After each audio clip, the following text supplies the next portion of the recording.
capitanias hereditárias. Estão lembrados das capitanias hereditárias? Sim. Que eram forma de governar o Brasil. Acredita-se que o primeiro cara que de fato tenha colocado os pés aqui no que seria a América Portuguesa tenha sido Vicente Pinzon, em fevereiro de 1500. A historiografia oficial diz que quem é o primeiro a chegar aqui? Cabral, em abril de 1500. Então, por que Vicente Pinzon não pode ter reconhecido como chegando a Mucuripe e postumamente lá na Barra do Ceará, onde eu moro, tenho muito prazer ser um morador da Barra do Ceará? Por quê? Por causa do Tratado de Tordesilhas. Porque 370 léguas a oeste de Cabo Verde pertenciam a Portugal. Então, nesse momento, o que acontece? A historiografia omitiu isso aí. Como é que surge a questão do Ceará? Ceará Grande, ele pertencia a Antônio Cardoso de Barros. Pegava o que seria o Rio Grande do Norte, um pedaço do Ceará e também pegava um pedaço do Maranhão. Era tal do Ceará Grande. Não se tem consenso de por que o nome do estado é Ceará. S-I-A-R-A. Ceará mesmo, com essa grafia, não C-E-A-R-A. Porque talvez fossem os caranguejos que ficavam na beira da praia. O que acontece? O Ceará era um estado muito difícil de se colonizar. Por quê? Tinha basicamente dois principais troncos indígenas aqui no Ceará, que era o tronco Tupi, que aí tinha os Tabajaras, Potiguaras, Parangaba e Itapeba, e o tronco G, que eram os Cariris, os Inhamuns, os Jacá, Canidé e os Tremembés. Esses índios eram muito violentos. E todas as tentativas que eles tinham de tentar colonizar ou de ocupar aqui as províncias, acabava caindo por terra.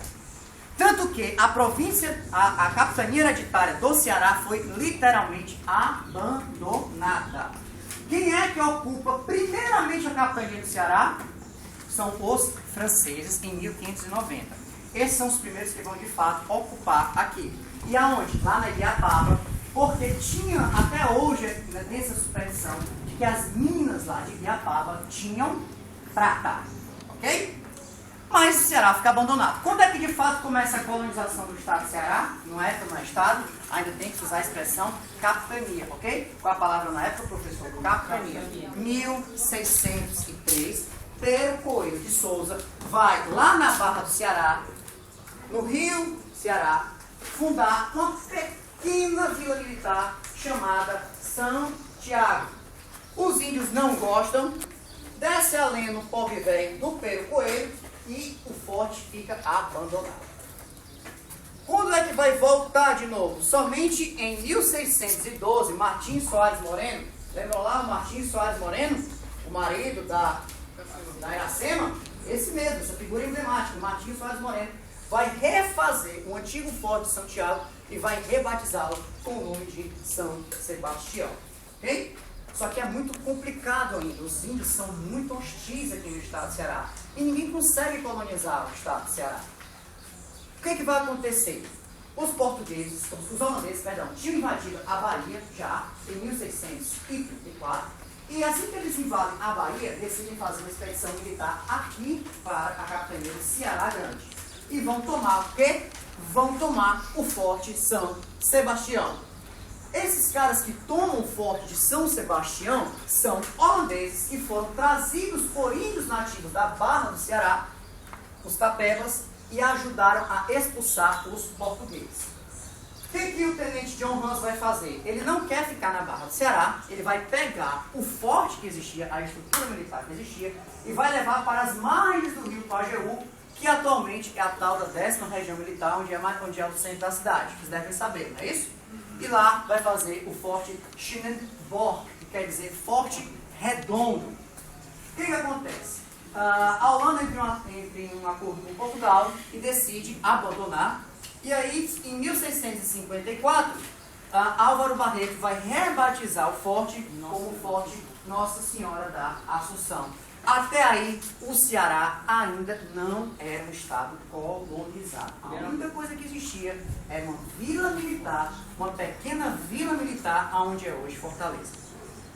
Em 1699, finalmente o estado do Ceará vai... Perdão, estou usando a palavra estado, mas não é correta. É a palavra capitania. A capitania do Ceará vai se tornar independente de Pernambuco. Sabiam disso? Pernambuco mandava na capitania do Ceará. Legal essa informação, né? Como a coroa não tinha determinado qual seria a capital desse lugar, o que eles vão fazer? Vai ter conflito. Qual cidade deveria ser a primeira capital aqui da província do Ceará?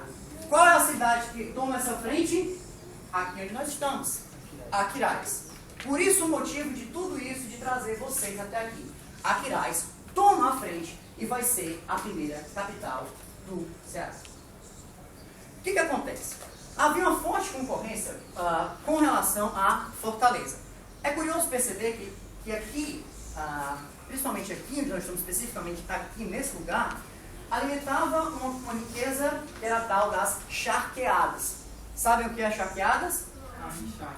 Exatamente. Durante muito tempo, o primeiro ciclo econômico do Ceará, ciclo econômico, expressão de Celso Furtado, que é o que gera riqueza em determinado local, ok? É o chá. E esses chás eram trazidos para lugares como esse, daí para a expressão mercado das carnes, não é isso? Para que ficasse abastecendo.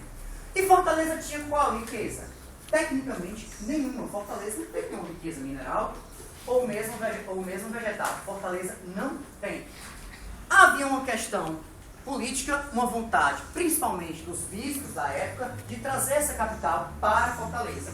E aí, na noite de, não lembro o dia exato, acho que essa noite eu não peguei, em 1726, uma tribo, uma horda de índios decide invadir aqui onde nós estamos, a cidade de Aquiraz, e acontece um massacre de mais de 200 pessoas. Essas 200 pessoas que foram mortas não eram pessoas aleatórias, eram quase todas pessoas do governo. Esse massacre provocou um medo tão grande nas pessoas que moravam aqui. Se você parar para pensar, até mesmo nos dias de hoje, 200 pessoas mortas numa noite é muita coisa, não é verdade? Isso provocou um medo tão grande nessas pessoas que moravam aqui, que no outro dia, literalmente, do jeito que eu estou falando aqui, no outro dia, de manhã, o pessoal se mandou para Fortaleza. Então, o contexto que Fortaleza se torna a capital do Ceará Grande é a fuga da galera de Aquiraz com medo dos ataques indígenas. Fortaleza é levado ao título de vila de Ceará Grande. E Aquiraz? Como é que continua a história de Aquiraz?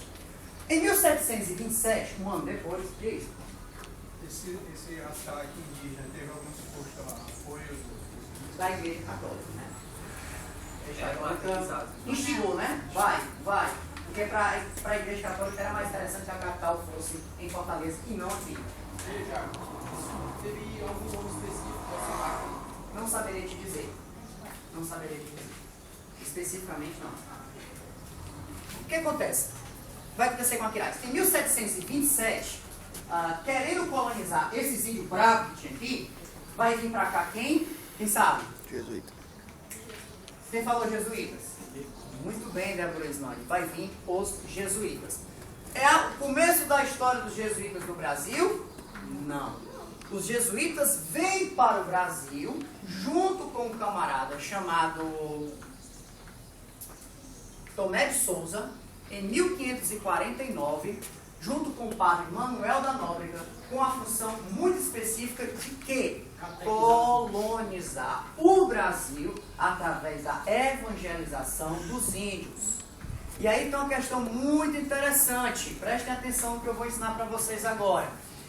Para a Igreja Católica, os aldeamentos, o que era um aldeamento? Era um lote de terra, exatamente um lote de terra, em que aqueles índios que estavam ali estavam sob o protetorado da Igreja Católica.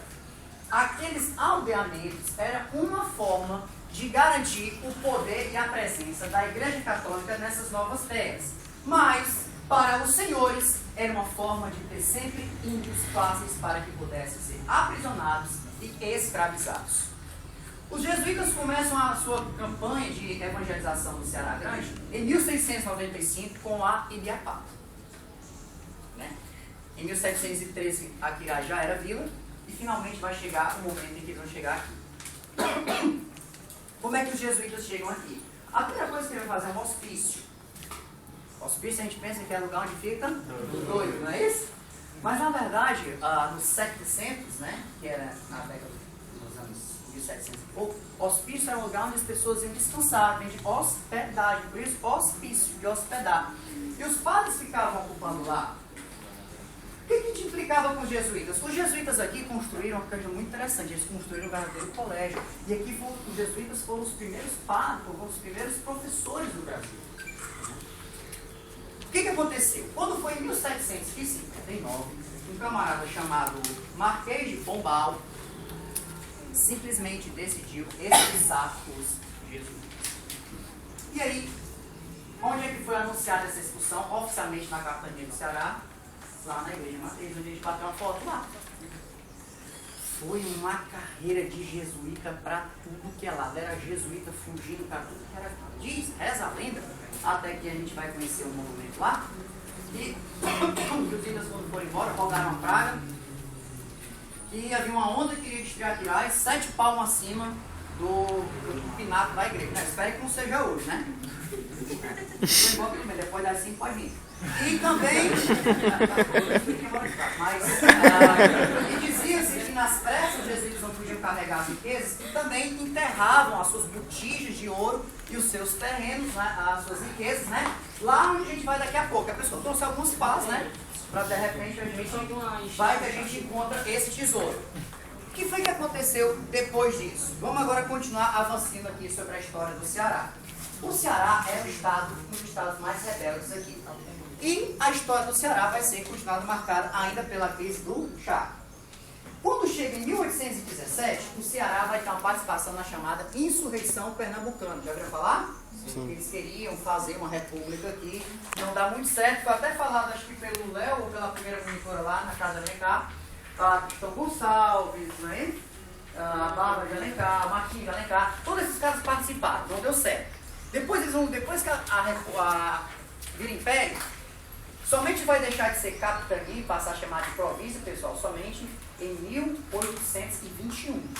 Antes disso, chamava-se capitania. Depois de 1821, é que vai se chamar província, e só vai se passar a ser estado em 1889, tá? Então, o que vai acontecer?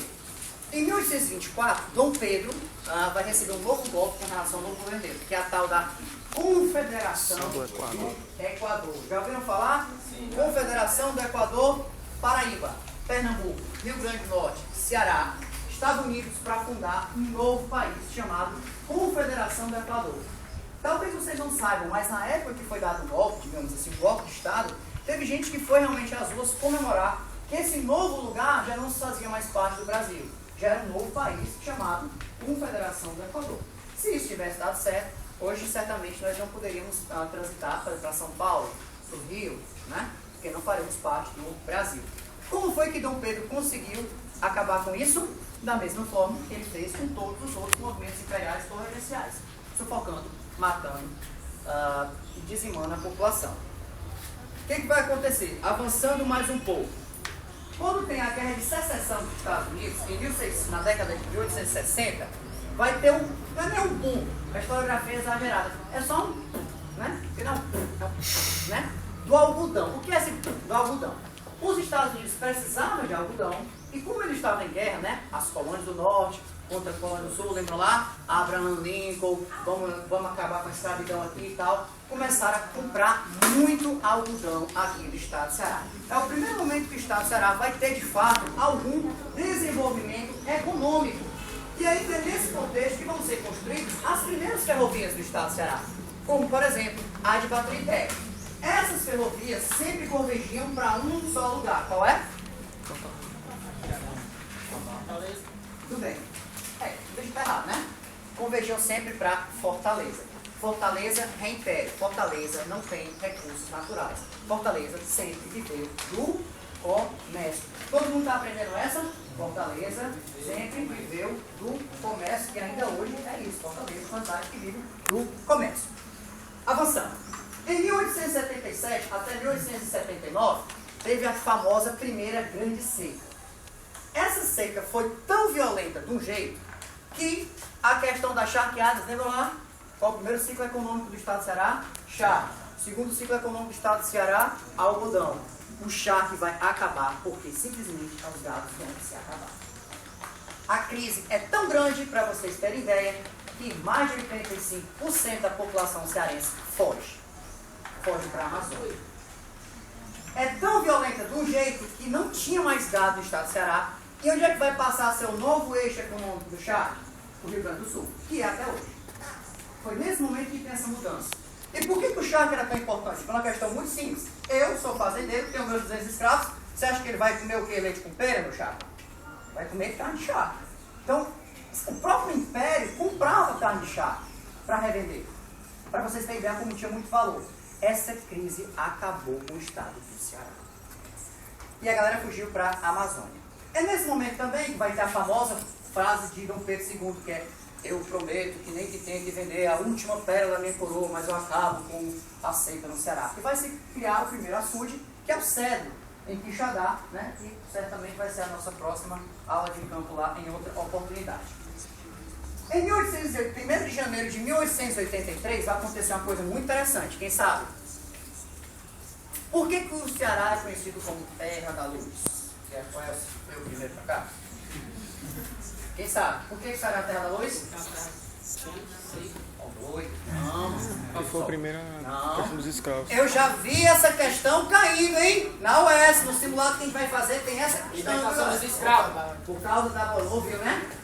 A abolição dos escravos. Agora vamos pensar um pouco sobre o escravo, tá? Aqui no Ceará, eu reitero, nós não somos um estado com grandes riquezas naturais. Qual era a riqueza natural que nós tínhamos? Basicamente, o gado. Um escravo era suficiente para cuidar de 100 cabeças de gado sem problemas. Pessoal, no estado do Ceará, praticamente não aconteceu escravidão. Você acha mesmo que teria sido tão fácil em 1º de janeiro de 1883, na cidade de Acará, a atual cidade de Redenção, ser abolida a escravidão? Assim, sussa, sem problema, tranquilo? Claro que não. Não tinha escravo. O estado do Ceará, naturalmente, não tem escravos. É possível perceber, inclusive, que as pessoas negras do estado do Ceará, basicamente, se concentram na capital. No interior, vai ser muito difícil você encontrar pessoas negras, porque o negro não faz parte, ou quase não faz parte, do processo de miscigenação do estado do Ceará. Basicamente, a nossa população é a população sertaneja, cabocla, ou seja, era o português que se misturou com os índios. Só vai ter presença negra nos pontos onde tinha comércio. Fato explicado por quê? Porque o negro só existia para trabalhar. Não tinha necessidade de ter negros, aonde não se tinha necessidade de trabalho. Então, por isso que o estado do Ceará é o primeiro a abolir. Avançando. Nesse momento vai acontecer outra coisa muito interessante. São chamados movimentos messiânicos. Outro aspecto super interessante sobre a história do Ceará. Temos o nosso camarada lá de Quixeramobim. Qual é o nome dele? Antônio Conselheiro. Antônio Conselheiro. Paulo Júnior tá afiado, já acertou duas já. Tudo bem. Antônio Conselheiro, que era aqui do Ceará, vai iniciar um processo de pregação, anunciando o fim dos tempos, o retorno à monarquia e tal. O estado do Ceará sempre foi um estado extremamente religioso. A principal característica do interior do Ceará é o catolicismo. Boa, garoto, vocês estão bons. No final do Império, início da República, vai surgir a oligarquia dos Nogueira Ascioli. Ouviram falar? Nogueira Ascioli, 1898 até 1912. Qual a principal característica dos Nogueira Ascioli? Os Nogueira Ascioli eram verdadeiros pessoas. Ele queria colocar no poder o camarada chamado Domingo Carneiro. E existia uma galera que queria acabar com a oligarquia Ascioli e botar o tal do Franco Rabelo. O que acontece? Quem conhece o centro da cidade deve saber que o atual Museu do Ceará era a antiga Assembleia Provinciana, tá? E algumas crianças, eu estou falando de crianças mesmo, criancinhas mesmo, junto com as suas mães, foram fazer uma passeata, saindo do Benfica, que na época não chamava Benfica, né, era Gentilândia, e indo em direção até o museu lá, né, que é a antiga Assembleia, fazer um protesto para tirar o governador da época, né? O que o governador mandou fazer? Nogueira Ascioli mandou metralhar essas pessoas, né? Pelo que eu estudei, fala em 16 mortos, entre crianças e pais. Mas isso foi suficiente para revoltar e conseguir finalmente derrubar o Nogueira Scioli e botar o tal do Franco Rabelo. Nesse momento, a gente está vivendo a tal da República Velha. E quais eram os 3 principais pontos da República Velha? Coronelismo. Oligarca. Não, coronelismo. Voto. Cabresto. E o outro era o quê? Política Qual foi o das... último? Os governadores? Política das... Política das salvações. O que era a política das salvações? Acabar com as antigas oligarquias que existiam na época do Império e colocar novas. Ou seja, esse movimento foi apoiado, na época, pelo general Hermes da Fonseca. O que acontece? Nesse momento vai surgir uma figura emblemática do estado do Ceará. Talvez algum de vocês tenham uma pintura na carteira sobre esse camarada. Quem sabe de quem eu estou falando? Cícero Romão Batista, nosso padrinho Cícero. Padre Cícero, não vou falar a história dele porque demoraria muito tempo. Mas Padre Cícero, nesse momento, já era prefeito de Juazeiro do Norte. Ele consegue desmembrar o Crato e fazer um novo lugar em 1912. E em 1914 ele vai começar a tal da sedição de Juazeiro. O que era a sedição de Juazeiro? Nós não concordamos com o Floro, com o Franco Rabelo, e queremos um novo governo. E, curiosamente, não sei se vocês sabem, mas Padre Cícero venceu a capital, a ponto de empurrar as tropas fortalezenses até de volta à capital, ocupar, e finalmente o Franco Rabelo desiste. É nesse momento que o tal do Floro Bartolomeu vai iniciar uma nova era na política do Ceará. Em 1915, nós vamos ter uma nova terrível seca. Inclusive, a romance, Raquel de Queiroz vai escrever um livro chamado O 15. É a única grande seca do estado do Ceará? Não. Em 1932 até 1934 vai ter outra grande seca. No momento, quem era o prefeito da época de Fortaleza era Álvaro Weyne.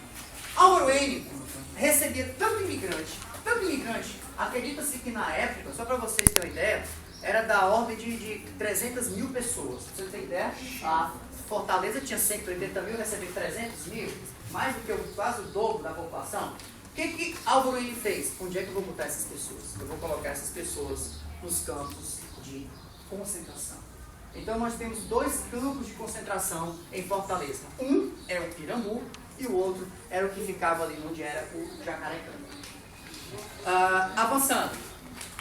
Em 1937, um camarada chamado José Lourenço, já ouviram falar? Já. Beato José Lourenço? Quem foi o Beato José Lourenço? José Lourenço. Já que o Lourenço ele fez, se não me engano, foi líder de uma vila também. Corrija se eu não estiver errado, não lembro o nome da vila exato. Quem sabe, ele foi líder de qual movimento? Essa é uma questão da UERJ, pessoal. Todos não. Isso, pode ser uma Caldeirão. Caldeirão, boa, 06. Em 1937, o Ceará também vai ter um movimento esse ano. A gente estudou muito Canudos e Contestado. A gente sabe melhor o que aconteceu no Paraná, mas não sabia que aqui no Ceará também teve um movimento messiânico em 1937 chamado Santa Cruz do Deserto, que era o tal do Caldeirão. Caldeirão, me corrija se eu estiver errado, o governo brasileiro ele usou os soldados do massacre com bombas aéreas. Isso, eu ia chegar lá. Contestar também. Eu ia chegar lá. O que é interessante de perceber? O que foi que Getúlio Vargas fez? Pela primeira vez e a única vez na história do Brasil, o Brasil utilizou um ataque aéreo. O Brasil nunca utilizou ataque aéreo em nenhum canto do mundo. Qual foi o único canto que ele utilizou aqui no Ceará? Para matar quem? Um bando de morta-fome. Um bando de pessoas que só queriam lutar pela vida melhor e que se apegavam à religião para galgar uma coisa melhor. Estudos falam em 400 pessoas. Isso é o que se pôde contar. Okay? Vargas manda bombardear. Já posso fazer um acrescento? Diga, fica à vontade. Tem um filme, eu acho que é Rosenberg Cariri, que ele fala do massacre do Caldeirão, que os soldados entravam e botavam fogo nas casas, matavam o pessoal. Só que naquela terra não era um movimento contra o governo, era apenas um povo que tinha só a plantação, que vivia no comércio entre si. Rosenberg Cariri, você sabe quem é Rosenberg Cariri? É um cineasta. Isso. Talvez talvez o maior cineasta do estado do Ceará, chama-se Rosenberg Cariri, né, que tem um clássico chamado Por Isso e Dada. Tá vendo isso aqui, Matheus? Ficou, tá zicado. Vamos avançando. Avançando. O que acontece? Durante a Segunda Guerra Mundial, o Ceará volta a fazer parte do ciclo mundial. Vai fazer uma base militar lá onde é o PC. Conhecem o PC? PC. Post of Command. É um posto de comando. Onde os militares norte-americanos viram a presença do estado do Ceará como um forte momento para a Segunda Guerra Mundial. E aí vai ter um outro momento muito interessante na história do Ceará. Durante a Segunda Guerra Mundial, tanto os Estados Unidos como a Europa estavam em guerra. E eles precisavam de borracha. Vai surgir o momento em que Getúlio Vargas vai convidar os brasileiros para que fossem à Amazônia, para os seringais, para que ajudassem o seu país a combater o fascismo e o nazismo. São os chamados soldados da borracha. Mais de 30 mil cearenses. É o maior movimento imigratório, talvez do Brasil inteiro, do Ceará com certeza, mas do Brasil inteiro em direção a um ponto específico. Lembra-se ano passado, tema redação do Enem, movimentos imigratórios? Bem que tu podia ter falado aí dos soldados da borracha, porque são eles que vão colonizar, digamos assim, vários estados do norte, como por exemplo o Acre, Rondônia, inclusive a própria Amazônia. Durante a Nova República, o que é a Nova República? É o momento que Vargas sai do poder e vai ter aí Olívio Gaspar Dutra, Juscelino Kubitschek, né, entre outros. É nesse momento que vai surgir as grandes oligarquias do estado do Ceará, que mandam até hoje Otoche, Gereissati, M. Dias Branco, Edson Queiroz. Esses caras, é curioso, por exemplo, Otoche, ele é da família sírio-libanês. E eles vêm realmente para Fortaleza para desenvolver o comércio. E vai ter uma sucessão de governadores, como por exemplo, Faustino de Albuquerque, Raul Barbosa, Pascal Barroso, que todos vão tentar combater o quê? A seca, e todos vão o quê? Também fracassar. Em 1963 vai chegar o tal do Vigílio Távora. E vai começar a ter o momento mais duro na história do Ceará, que era a tal da perseguição política. Durante o governo de César Caos, que vai de 1971 a 75, eu não sabia dessa informação, foi estudando para essa hora que eu aprendi. O Ceará vai participar de um dos movimentos, o maior movimento de guerrilha da América Latina, chamada Guerrilha do Araguaia, também para combater a tal da ditadura militar. Vem Adalto Bezerra tenta romper com o cenário político nacional de opressão política, não consegue, por isso que ele não completa o mandato dele, e aí vai ter Vigílio Távora novamente, que vai ser um governo marcado pela corrupção. Vigílio Távora tem um governo marcado pela corrupção e um tímido desenvolvimento da indústria basicamente, indústria têxtil, ok? Qual é a principal indústria do estado do Ceará? Indústria têxtil. E basicamente aonde, turma? Na região metropolitana. Interior, esquece, tá?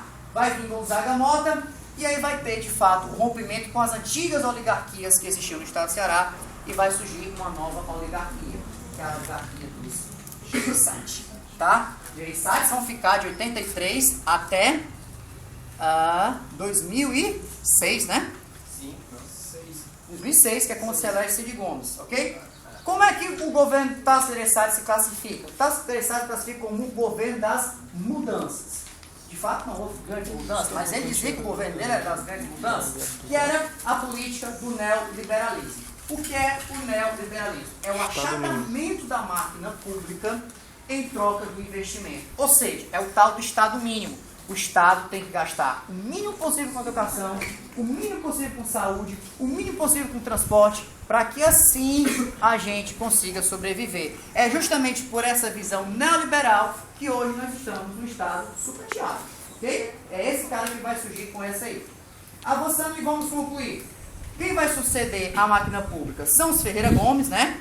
Que estão aí até hoje no poder. É atualmente a oligarquia que manda no Estado do Ceará. São os Ferreira Gomes. E tem algumas informações interessantes contemporâneas sobre o estado do Ceará. Primeiro, O estado do Ceará aumentou em 10 anos a taxa de homicídio de 8,88 para 20,15. É uma das cidades mais violentas do mundo. Atualmente nós estamos a 8ª cidade mais violenta do mundo. Pior do que Bagdá, do que essa cidade aí, né? Você vai para... o Iraque está em guerra e lá não é tão violento quanto aqui, né? Passou, Ela professor, tinha subido pra 6ª. Não sei, é? passou um dado no jornal semana passada, se não me engano, que em um final de semana foram 44 mortos. Isso é número de guerra. Isso é número de guerra, com certeza. Nós temos uma violência urbana. Aumentou também a concentração de renda e no estado do Ceará, hoje, 2013, metade da população do estado do Ceará vive abaixo da linha da pobreza. O que é isso? Menos de R$70 por mês. Nós vivemos um problema de infraestrutura, além de estarmos passando novamente pelo clássico problema da seca. Então, esse foi um resumo aí, foi meia hora, né? De aula mesmo do estado do Ceará, né? Eu prometi para vocês que ia ter uma aula do estado do Ceará. E a gente viu todo o estado do Ceará. Desde o começo da graduação até os dias de hoje. É claro que vocês vão aprender tudo? Não. Exige leitura, exige complementação. E vou ver se eu consigo, na véspera da UES, fazer um simulado para a gente conseguir aperfeiçoar mais. Alguém quer perguntar, complementar alguma coisa? A hora é agora. Não? Não? Então, vamos conhecer a casa do Capitão Mor. Vamos lá?